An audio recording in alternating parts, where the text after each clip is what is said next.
Tribunals में जनाब chairman आपके पास 180 दिन ट्रिब्यूनल का लिमिट होता है और उसमें उन्होंने फैसला करना होता है। इनके केसेस को जनाब चेयरमैन अभी 250 दिन हो गए हैं। वो किसके पास जाएं? वो किससे इंसाफ लें? हुकूमत को कहते हैं हुकूमत इंसाफ नहीं दे सकता, हुकूमत कहते हैं अदलिया के पास जाएं, अदलिया इंसाफ नहीं देता, इलेक्शन कमीशन इंसाफ नहीं देता, तो वो डी चौक नहीं जाएंगे तो वो किधर जाएं? कि देखें, हुकूमत के लिए ये जो जितना भी कि ये रैली हुई और इतने लोग आए इकट्ठे हुए इस्लामाबाद में, ये डी चौक तक क्यों पहुंचे, उसकी दो डिमांड्स थी। एक डिमांड ये थी कि जी जो मैंडेट चोरी किया गया है उसके हवाले से जुडिशल कमीशन बनाया जाए, उसकी तहकीकात की जाए इंडिपेंडेंट, ताकि पता चले कि ये वाकई में फॉर्म 47 की असेंबलियां बैठी हुई हैं या नहीं। इस बात को अब तकरीबन साल होने को है, इस पे कोई एक्शन नहीं लिया जा रहा है। हम जितने भी रैलीज कर लें, हम जितने भी जलसे कर लें, पीटीआई के लोग कहीं भी जाएं, अगर वो संजानी भी जाए और वो वीरान रोडों पे जाके उधर तकरीरें करें, हुकूमत टस से मस नहीं होती, कोई एक्शन नहीं लिया जाता। तो लिहाजा आप क्यों मजबूर करते हैं पीटीआई के लोगों को कि वो आके डी चौक में धरना दें?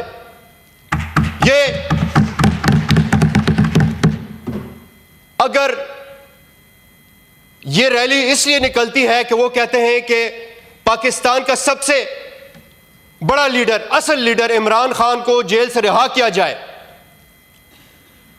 तो उसके लिए भी हुकूमत के पास कोई जवाब नहीं होता और कोई हिकमत अमली नहीं है। उस दिन मैंने हमारे honourable leader of the house साहब को सुना, डार साहब को, उन्होंने कहा कि जी ये तो केसेस जो है वो अदलिया के पास हैं और उसके ऊपर हमारा कोई जोर नहीं होता। जनाब चेयरमैन, उन्होंने अपने तकरीर में ये भी कहा कि जी हमारे टाइम पे भी तो इस तरह के पॉलिटिकल केसेस बने हुए थे। तो मैं ये ज़रूर कहूँगा डार साहब को कि एक तरफ आप कह रहे हैं कि जी ये केसेस हमने बनाए नहीं है, ये हमारे कंट्रोल में नहीं है, फिर दूसरी तरफ कहते हैं कि जी हमारे ऊपर पॉलिटिकल केसेस आप लोगों ने बनाए हैं। तो या तो हुकूमत के पास ये इख्तियार है नहीं, या फिर आप सियासी बात कर रहे हैं। जनाब चेयरमैन, इमरान खान के केसेस अगर हुकूमत ने नहीं बनाए और अगर हुकूमत के इख्तियार में नहीं है, तो पूरी दुनिया में क्यों ये कहा जाता है कि बेइंसाफी हो रही है इमरान खान के साथ? इद्दत के केस, दुनिया हमारे ऊपर हंस रही है, सबको पता है। जनाब चेयरमैन, मैंने इससे पहले जो आपको ये इलेक्शन वाली बात की 2024 की, मैं उसकी आपको एक मिसाल देता हूं कि ये बात किस हद तक चली जा चुकी है। और इस बात पे ये जो आप देख रहे हैं डी चौक में, और ये जो पीटीआई के लोग निकलते हैं और आपको लगता है कि ये पुरअमन एहतजाज जो है ये किस तरफ करवट बैठ गया, तो जनाब चेयरमैन, बात यह है कि हमारे केपीके के कुछ ऐसे मिनिस्टर्स, फॉर्मर मिनिस्टर्स, उनको फॉर्म 47 के जरिए हराया गया। पिछले फरवरी से उनके केसेस जो हैं तो वो ट्रिब्यूनल्स में घूम रहे हैं। ट्रिब्यूनल्स में जनाब चेयरमैन आपके पास 180 दिन ट्रिब्यूनल का लिमिट होता है और उसमें उन्होंने फैसला करना होता है। इनके केसेस को जनाब चेयरमैन अभी 250 दिन हो गए हैं। वो किसके पास जाएं? वो किससे इंसाफ लें? हुकूमत को कहते हैं हुकूमत इंसाफ नहीं दे सकता, हुकूमत कहते हैं अदलिया के पास जाएं, अदलिया इंसाफ नहीं देता, इलेक्शन कमीशन इंसाफ नहीं देता, तो वो डी चौक नहीं जाएंगे तो वो किधर जाएं? जनाब चेयरमैन, मैं इसको अभी कंक्लूड करता हूं, मैं ज्यादा टाइम नहीं लूंगा,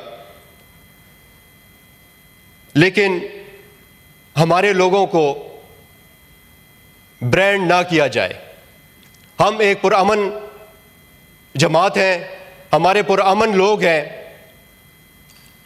और जिस तरह से आबड़ो साहब ने कहा कि इस हद तक अगर पीटीआई के लोगों को लेकर आए तो ये हथकंडे जो कि इस्तेमाल होते हैं उनके खिलाफ, तो आज इस स्टेज पे हम खड़े हैं क्योंकि हम सिर्फ अपने हक के लिए बोलना चाहते हैं, और वो भी हमारे आईनी और कानूनी हक जो है उसके लिए हम बोलना चाहते हैं। और हमें जनाब चेयरमैन, मैं बस आखिर ये बात करना चाहता हूं कि ये जो टीवी के ऊपर इश्तिहारात चलते हैं कि जी शर पसंद अनासर ये और वो, ये हमारे पीटीआई के लोग नहीं हैं। ये बिल्कुल भी ऐसे नहीं है। हमारे लोग पुरअमन हैं और हमें ना लड़ाया जाए एक दूसरे से। हमारे लीडरान के बारे में यह ना कहा जाए कि आप पहुंचे थे और आप नहीं पहुंचे थे, क्योंकि हमारे पीटीआई में सिर्फ एक ही लीडर है, वो है इमरान खान। बाकी अगर कोई भी ऐसी बात होती है कि पीटीआई को बदनाम करने के लिए उनके लीडरान के खिलाफ और उनको लड़ाया जाता है, ये गलत है। सब लोग, जितना भी वोट बैंक है, जितने भी सपोर्ट है पीटीआई के साथ, वो इमरान खान की वजह से। जब तक इमरान खान है पीटीआई का आप कुछ भी नहीं बिगाड़ सकते, मैं ये बता दूं आपको। आज मैं 26 नवंबर सानिहा पे बात करना चाहूँगा। इससे पहले इस ऐवान में अगर हुकूमती नुमाइंदों ने बात की तो उन्होंने 24 नवंबर कहा। असल में जो वाक़या है वो 26 नवंबर का है। और सबसे पहले जनाब चेयरमैन, मैं जितने भी शुहदा हैं 26 नवंबर के, उनके लिए अफसोस का इजहार करता हूं। और उनमें से एक शहीद जो है वो मेरे डिस्ट्रिक्ट से, डिस्ट्रिक्ट मर्दान से उसका ताल्लुक़ है और उसका नाम है सदर अली। जनाब चेयरमैन, मैं जब उनके घर गया फातिहा के लिए, और ये एक हकीकत है कि जब मैं उधर पहुंचा, हमारे और भी उधर पीटीआई के लीडर आए हुए थे और उनके अहलिया की तरफ से घर से एक मैसेज आया। सदर अली के 4-5 भाई हैं, उन्होंने कहा कि जी वो मैसेज आपके लिए ये है, वो पूछना चाहते हैं कि सदर अली को किसने मारा। हमने जनाब चेयरमैन जवाब दिया कि जी बिल्कुल वो एहतजाज पे गए थे और आपको पता है कि उधर क्या हुआ, किसने मारा। लेकिन उन्होंने कहा कि नहीं जी, वो पूछ रहे हैं कि मेरे सदर अली को किसने मारा। ये सवाल जो है ये मैं इस ऐवान में सबसे पूछना चाहता हूं। और जनाब चेयरमैन, इधर तो बड़ी ये बातें हुई हैं, गोली किसने मारी, ये क्या हुआ। लेकिन देखें, इस सियासत में मैं सियासी बात नहीं करूंगा, मैं सिर्फ 2-3 बातें करूंगा।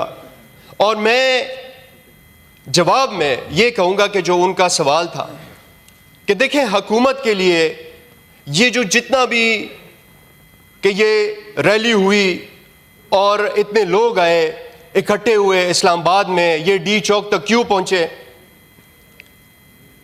उसकी 2 डिमांड्स थी।